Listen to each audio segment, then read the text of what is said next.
Hail Warriors. Today we are doing chapter 29, Sacrifice on the Beach. And for this occasion, I decided to pour myself a horn of mead, because why the hell not? It is extremely appropriate, I think. I think you'll agree once we start actually reading the chapter. It's going to be a lot of fun. Now then, to the issue at hand. Chapter 29, Sacrifice on the Beach. By the grey, cloudy light of the next morning, Bodil's feasting in the ship called the Arnalander rode the waves toward the small island that they'd seen the Vorendir massing on. A gentle rain fell as they cut their way through the water, making little ripples in the otherwise calm grey sea. The clouds had made the whole day colder than the day before, and many were well wrapped in clothes and furs against the chill. Stephanos, of course, hid under the canvas tent that was made in the deck of the ship that huddled himself in a tight ball of overlapping fabric and furs. During that morning, and on their way, Thorvald had informed Hvitbjorn of the Vorendir's strength. They were 12 men in all, the whole family's warriors. Thorvald had made sure to inform Hvitbjorn that it was possible that not all the warriors would have come to the beach, but because of where they'd been sighted, it was his estimation that they were there to launch a surprise attack on the Arnalander homestead.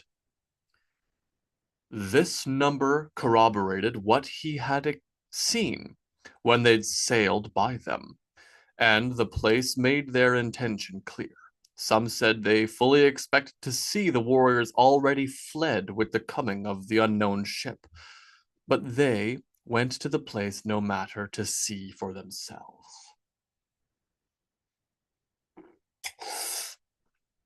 If they found nothing, they would sail for the Vorendir home, which was a deep fjord, a day's sail to the west, and speak with them there. Hvitbjorn knew it would be an easier time if he found he had to go to their home, and hoped of this. But when they got close enough, they found the ship was still on the beach. The Vorendir men were all making themselves a breakfast under the trees, a dull orange light from their fires barely visible for the rain and the clouds. The smoke, however, acted as smoke does, and caught with the water in the air, making a thick fog that hung around the beach. Occasionally, gusts of wind would push away the haze, and they could see more clearly the men working there, but the effect was still eerie. Like the breath of Niflheim, come to slow our coming, Hvitbjorn said. Think you this thing could still go peaceably? I think it will, Hvitbjorn replied. He looked over. He looked over his shoulder, to Ragnar, who rode on the other side of the ship, to Hvitbjorn. If it doesn't, you'll be ready, won't you, old friend? I'm ready for anything, laddie. They chuckled together. As expected, they in the camp stowed their recreations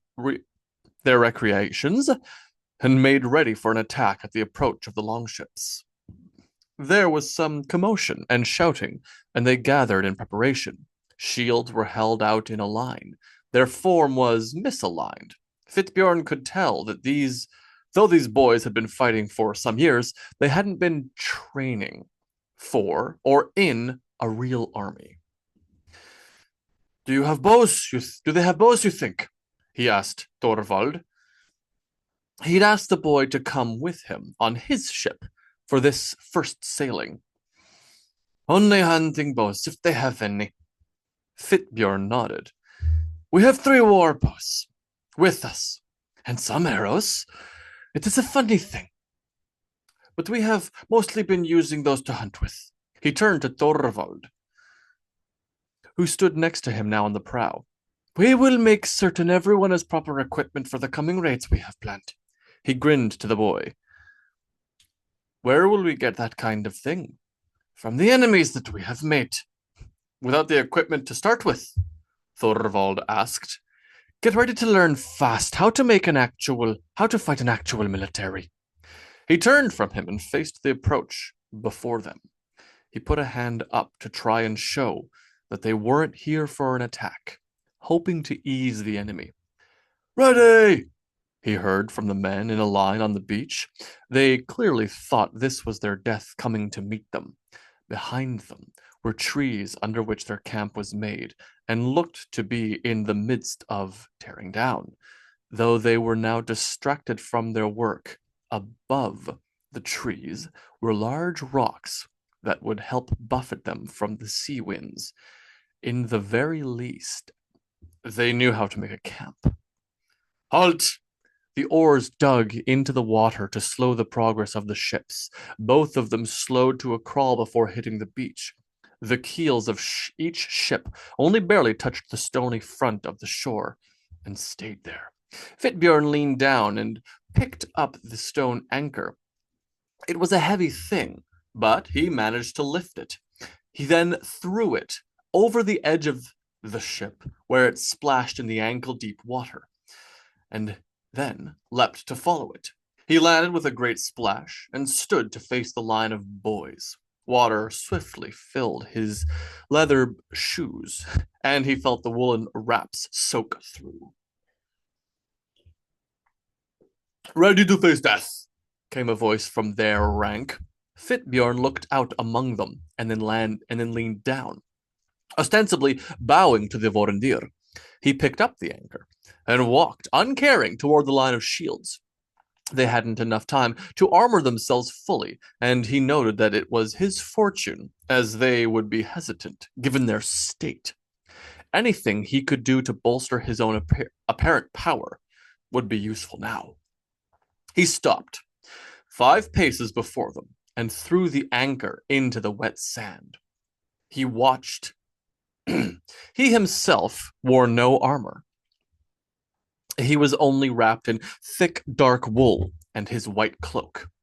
Everything about his presence spoke of wealth and power. The fur he wore made his shoulders look wider and taller. Hvitbjorn stood before the young men of the Vorendir, looking every bit a powerful chieftain. The Vorendir had no idea what to do, and Hvitbjorn loved the sensation of power. He stood alone on the beach before them, unarmored and unafraid, showing strength, lack of concern, and some boredom. He had no immediate need to allay their nerves, and so simply stood and wondered what they'd do now. However, he heard the splashes behind him and knew that the others were disembarking. Who are you? Asked the man that Hvitbjorn guessed was Thorsten Vorendir. He had brown hair and a fierce look in his eye. It looked to Hvitbjorn like he wanted to fight, wanted to die here in glory and honor. He breathed deep into his belly and fixed the boy with a stare, showing constrained fierceness to rival the boys. Where do you sail with the Altander? Thorsten asked. His voice betrayed that Hvitbjorn's sheer presence had achieved the intimidation he wanted. Yet still he stood there and watched them, waiting for something. But don't you say anything. This last was said in a frantic tone. I am your new lord, he responded in a low tone and measured pace. Thorsten's fury was immediate and obvious.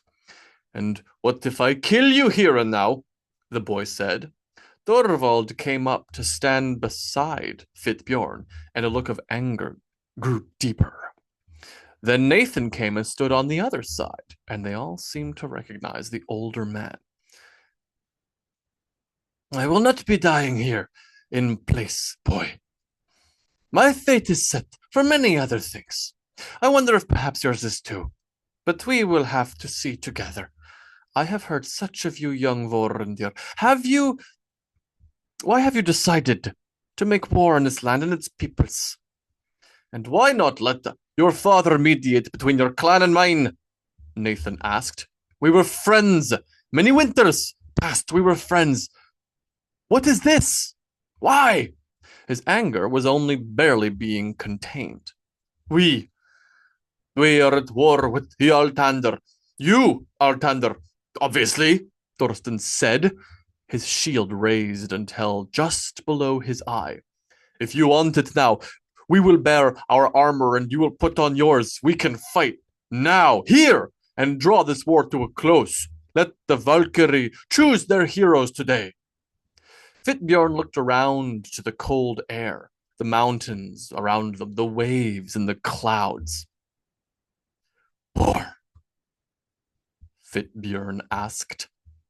Boy, you know nothing of war. This is a game you play. This here, in this place, even if there is killing and shield walls and petty rivalry, this is a game. You know nothing of what war is. His passion dampened the aggression on Thorsten's face. I know war. I have fought and raided as a man. Hvitbjorn breathed in through his nose, slowly. If you knew anything of war, you would not have said that. War is glorious. It is hard and brutal and horrible. It is the worst thing ever made by man, and it is glorious. I think, at times, it might be the only thing in the world actually worth doing. But this, he gestured between the man and Thorvald, this isn't war. This is bickering between boys, and deserves not the title of war.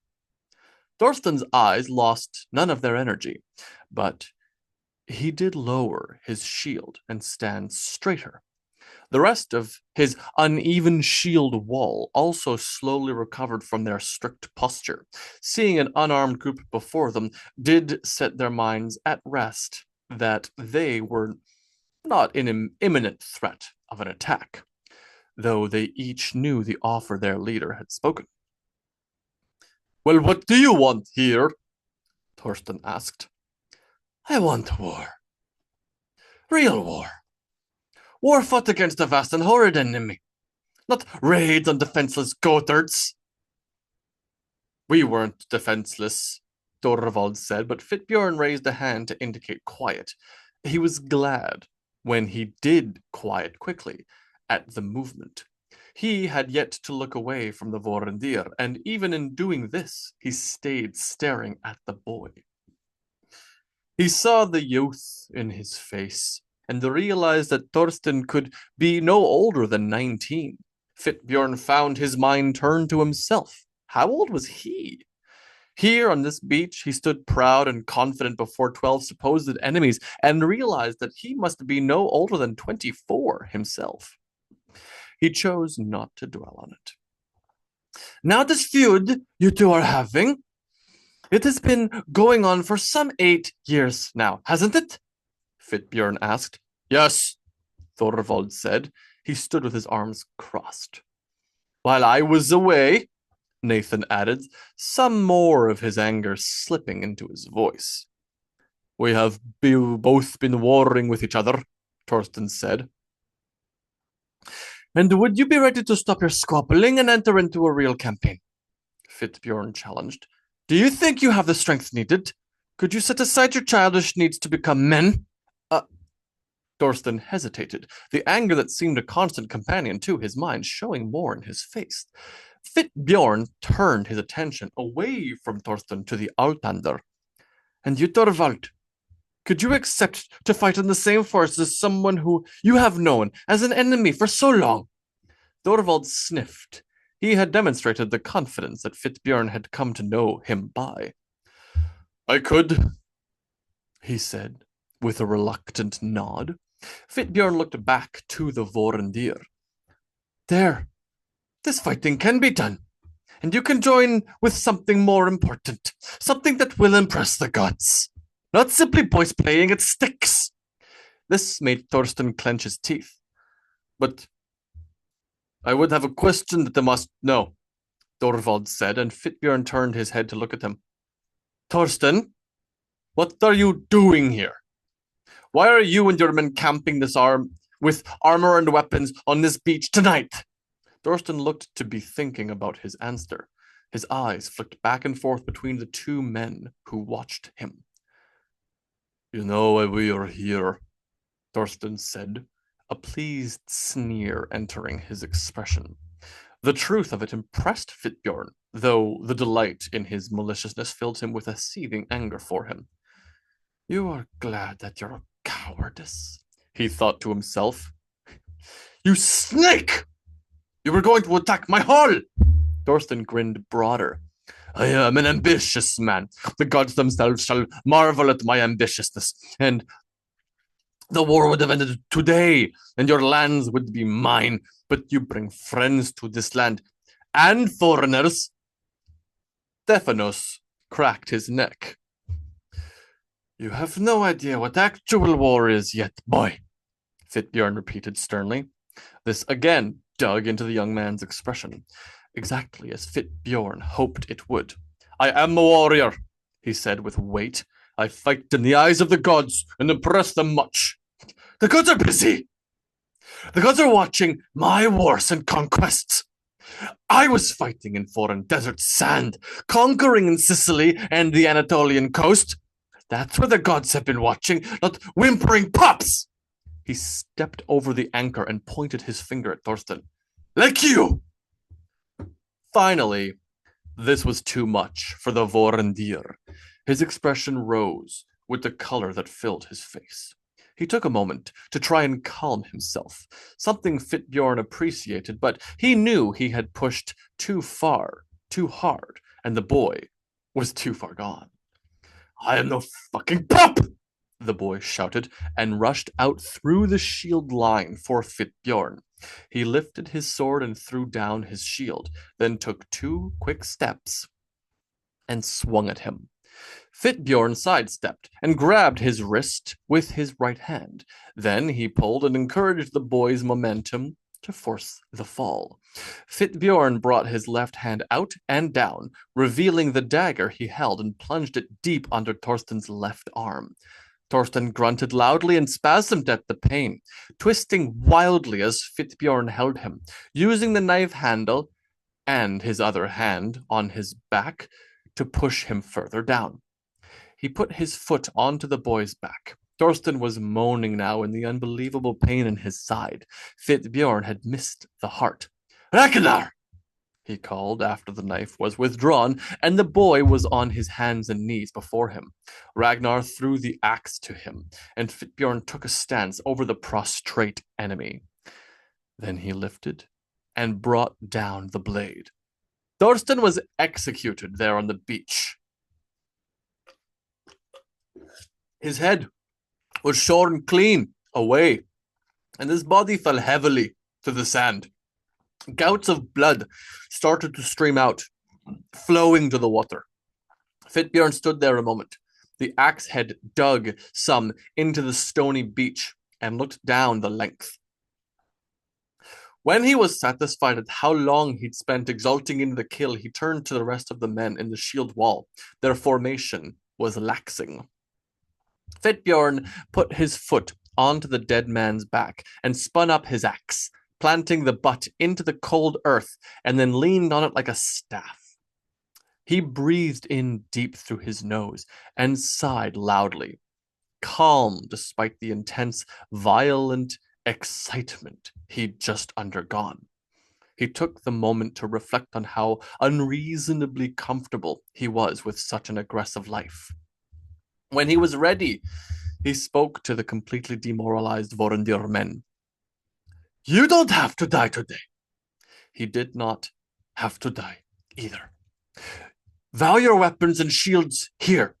Swear to me if you don't want to. Then perhaps we can fight. Perhaps also you will take some of our lives with you, and you will die. All of you will die.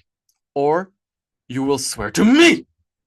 This last he nearly shouted as he gripped the axe in an aggressive posture. The men stood there, shock and disbelief on their faces. Some started slowly to show something else in their visage.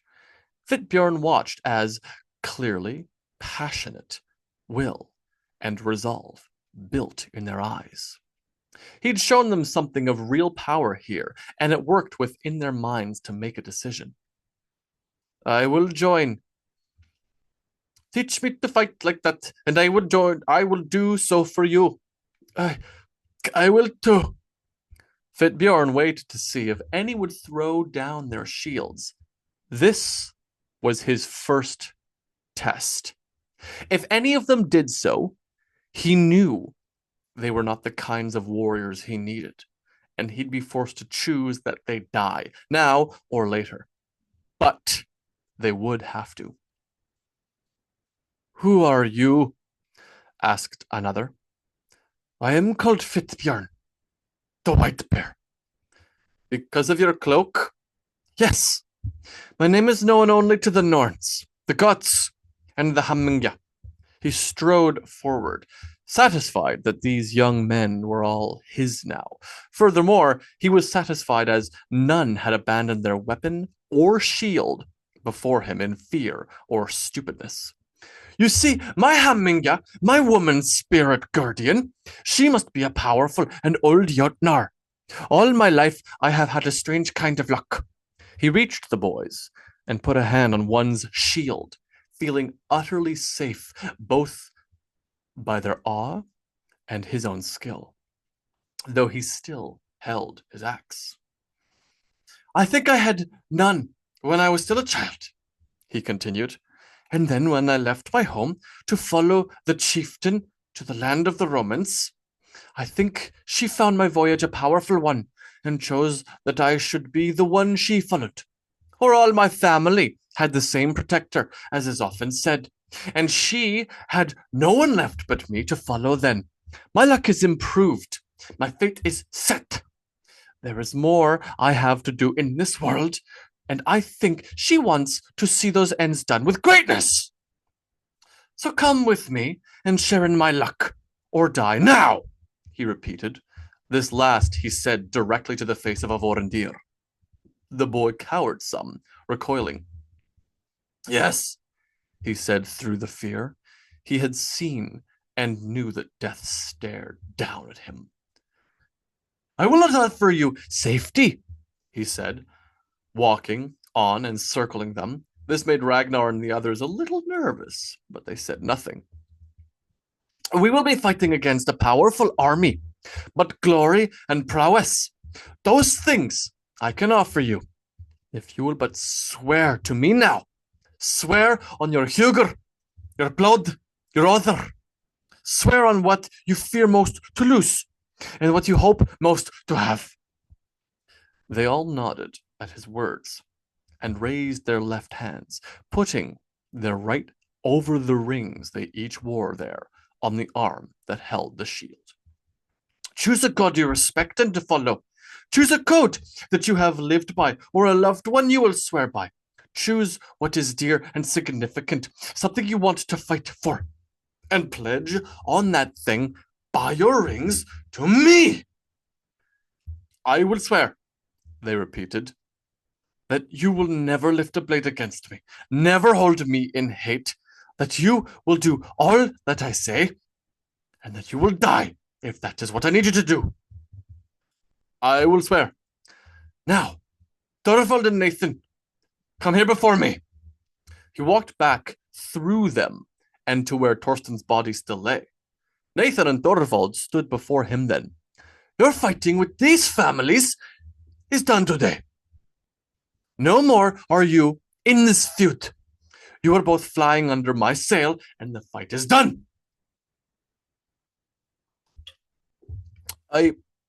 Thorvald looked back at the men who had all sheathed their weapons and lowered their shields. They stood now without any direct formation and only stepped toward their new lord. He breathed. The idea of swearing to fight alongside these old enemies was an easy concept. But there existed for him a great distance between accepting the idea, as well as a man should, and doing it. I swear, he said, putting up his ring, before Christ Almighty, before God and my Father, I pledge my shared devotion to you, White Bear, I will not raise arms against these men for any of our past grievance. Our fight has ended. But your fight has not ended, Hvitbjorn corrected. This has only begun. Here in this peach, he looked down. A great swell of moment and meaning came into his mind then. He felt the breath of the gods upon him. And this blood sacrifice to Odin? Now he looked up. All-Father of the gods, hear my plea to power and great conquest. Take you this warrior in sacrifice and have him sit at your table, that he may sit with all those others who await me in Valhall. Hail, said those listening, and a special fervor coming from the other men who had been Vorendir. Meet, Hvitbjorn ordered. I will meet, Stephanos said. He rushed back to the ship and jumped in. A moment later, he leapt out and walked to Hvitbjorn with a horn and filled it from a skin. Hvitbjorn took it with a smile. You are getting better, he said, and then he raised the offering high. By the Aesir, the Nornir, the wise Vanir, battle maiden Valkyrier, Wrecker and the Volvir in the Midgard, the Alvar Bavendvergar who del the Polo. Those who are here guard and stand at the world tree. Hail, they all said. Swear it, he said. He held the horn of mead above his head and turned. You, the ravers of the White Bear, make war on Norway and any who'd claim for this king. Hvitbjorn stepped over the dead Thorsten and walked to and through the other men. Then he poured out half the mead as he walked around slowly. When he'd made a full circle around all his men, he stopped back again in the middle. Skål!